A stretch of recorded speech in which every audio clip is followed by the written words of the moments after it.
So in today's video, I want to look at doing curved work on the shaper, specifically with the use of a ring fence, and why you might use it over something like this.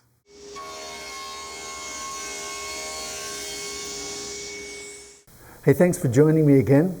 So today I want to take the rebating shaper work that we did in a previous video and take it to another level. Previously we talked about rebating with the shaper using the fence, and pretty simple process obviously because you're setting the height of your cutter for the height of the cut that you want to make, and obviously the fence moves backward and forward to get the depth of the cut that you're after. But what happens if you need to do, say, something like a gun stock style on a door, or you just simply need to do some rebating on something that's curved, that doesn't, hasn't got straight edges? Well, in that situation, we need to get rid of this fence, and we're going to put on a different sort of fence and use a different setup. So I'm just going to just get rid of all this out of the way, and we can start with, we'll just leave this rebating head on and talk a little bit about what our options are. So the first option would be using a rub collar with a bearing, or a guide ring, if you want to call it a guide ring, rub collar, guide ring. And there are various different diameter rub collars for various different size rebate heads. So this, for example, this rub collar will actually give me a nice flush cut. I might just use the bearing itself to do about 14 millimeter rebate.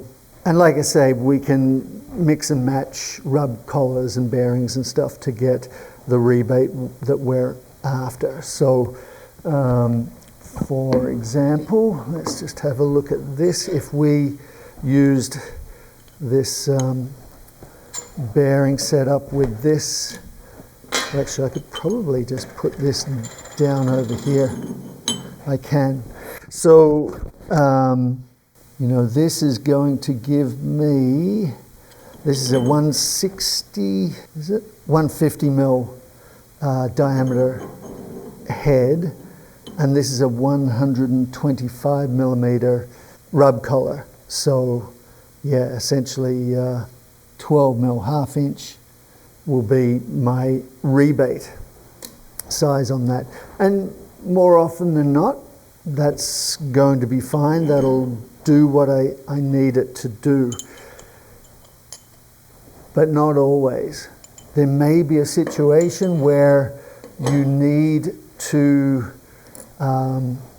get a specific size rebate with the rebating heads that you've got, and you don't have a rub collar that size. Maybe they don't actually make them that size. And that's where this little guy comes in. And this is a ring fence. And all a ring fence does essentially is acts like a rub collar, but you're able to essentially adjust the depth of cut on this, which is super handy. You can dial it in to exactly what you're after, just like you can the fence where you're doing a straight cut, but in this case you can dial it in for a curved cut. And I might just show you that. So this is a simple hood for doing curved work. It's basically what comes with standard with all the, at least through the 700 series shapers. It's a pretty simple sort of thing. It's all just plastic. There's nothing, certainly nothing super expensive about this thing. And it will just pop on here it's got a plastic cover. There is a little finger here that will help you lead in, and that is where you're using a rub collar on a bearing. You would set that up, so you bring the material up to the finger that will then guide it onto the rub collar or the guide ring. That'll stop the bearing spinning, just like a router bit would, and then you're on the bearing, and then you're able to do that. For a lot of the work that you do, you'll be able to use a rub collar with a bearing, and everything's pretty straightforward. But for today, what I want to do is have a look at using a ring fence, and like I say, why you would use a ring fence over a rub collar. So what we'll do is just change this over. Let me see. So we're going to get rid of this finger we don't need that. Because essentially the way this is shaped, the reason why we don't need that is the way this is shaped, it's obviously much wider here and smaller there. So the radius, maximum radius of the cutter is set for the depth of cut at this point here, and then out here, ideally, it's not touching at all. It's sort of within the confines here. And that becomes your lead-in point. So anyway, I need to change. So this is all, can be a little fiddly, I guess, but it doesn't take too long to do when you're not dropping things. And these just simply slot in here. Pretty straightforward setup.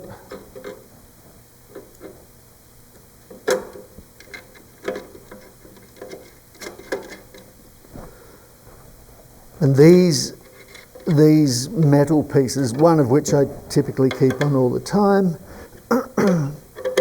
just hold, it doesn't feel right.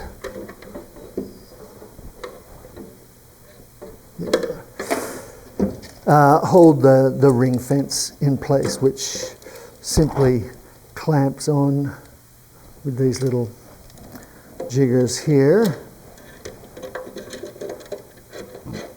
And then we set that to whatever height we need. So let's see. I did cut a piece of material just to give you a bit of an idea of what is possible. So let's just put a 1/2 inch rebate, shall we? Let me just okay, so zero that in, and we'll go 12.7, perfect. So we're going to do a 1/2 inch high rebate. Set this up like so. These bolts go on the table, and I'm going to set the ring fence up so it's obviously just touching below the top surface of this material. Now to the square face. So I'm going to set that. So that point there is where it would be flush. Now I'm going to go back to get the depth of cut, and let's make it, say, 3/8 of an inch from there. So we'll use trusty little rule,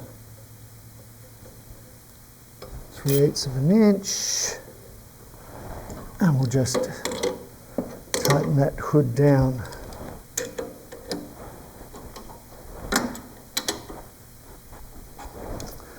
So, I might just move some stuff out of the way here.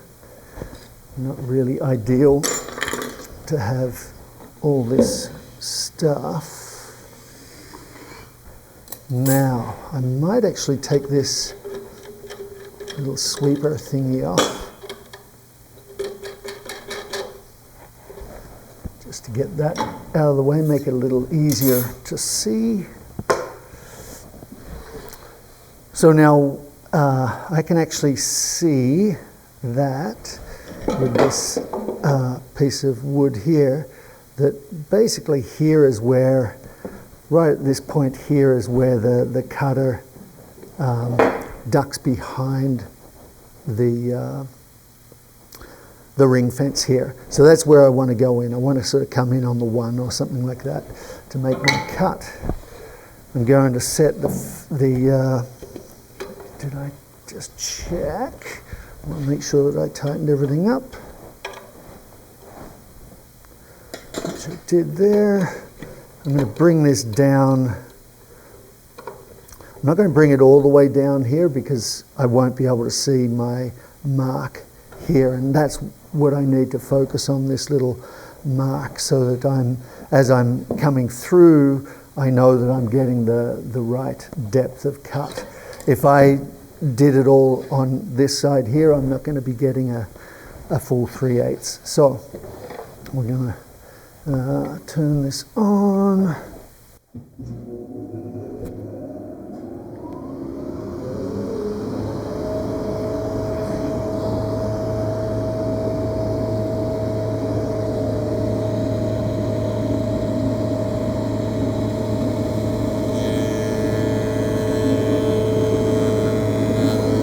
So I'm just going to come around to my mark here. I'm going to try and keep the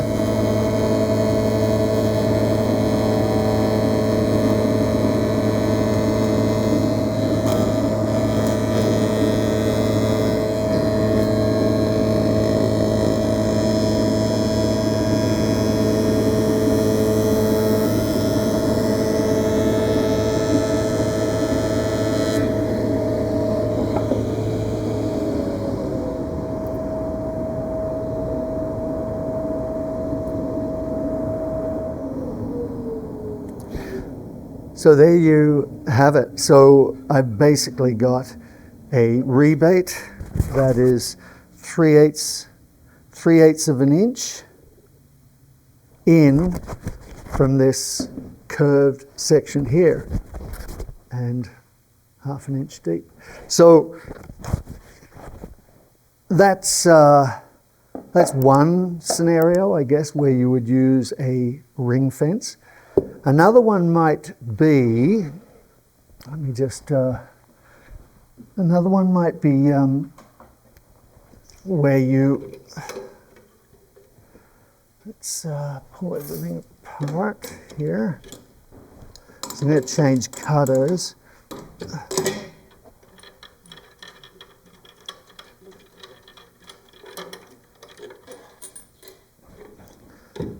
And in this situation,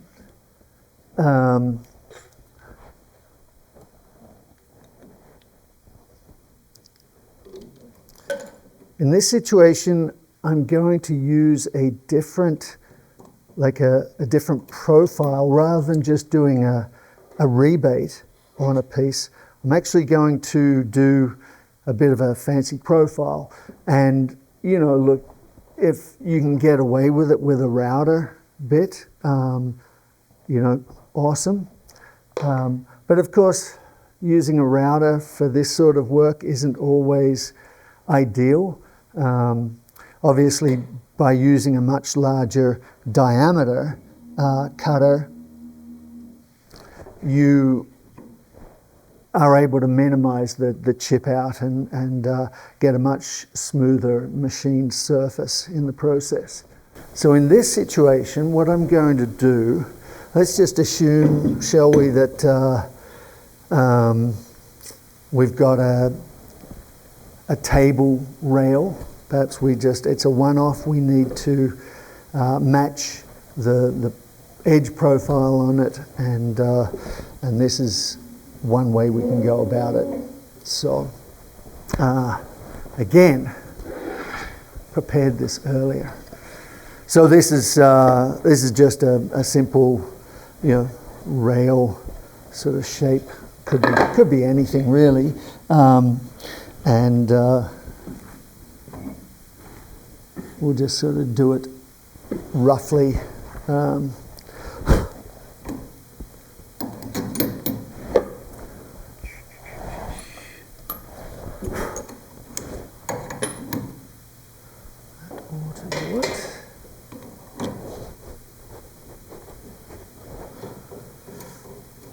So we're just setting this up, and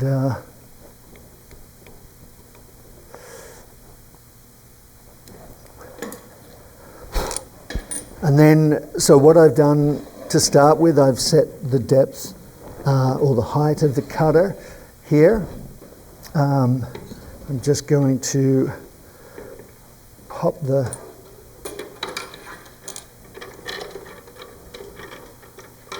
hood on, and I'm going to set the ring fence. So this has got to come down for a start.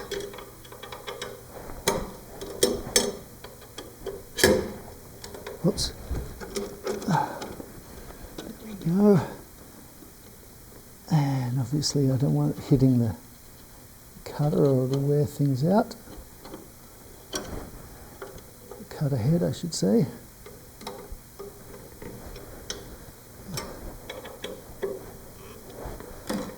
Okay, that's good. And now what I'm looking at here is the depth of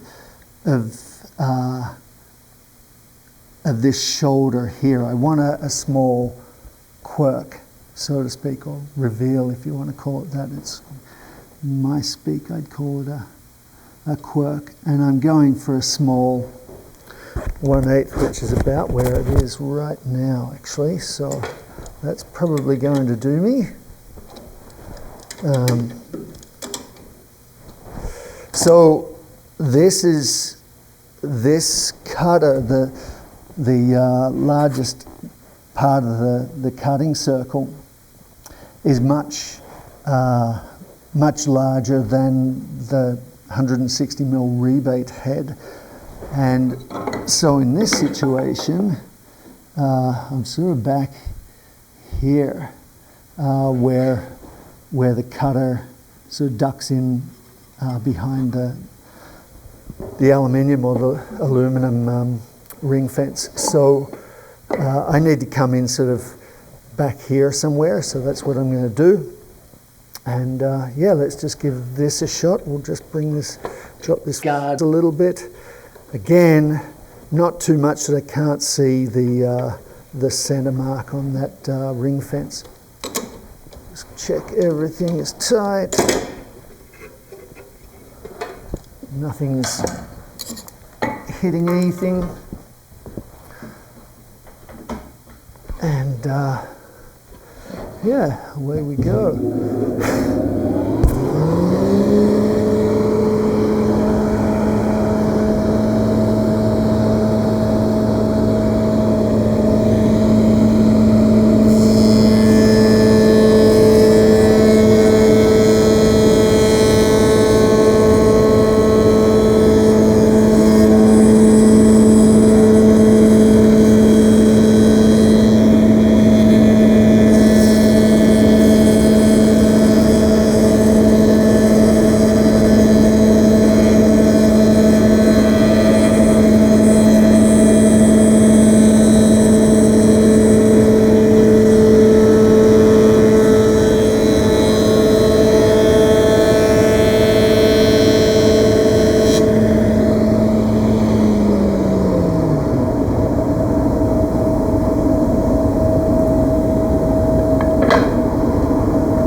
All right, so again, there you go. Fairly simple, fairly straightforward. You do need to keep your wits about you. It's not like, you know, making a jig to do a bunch of this stuff. If that were the case, then yeah, you actually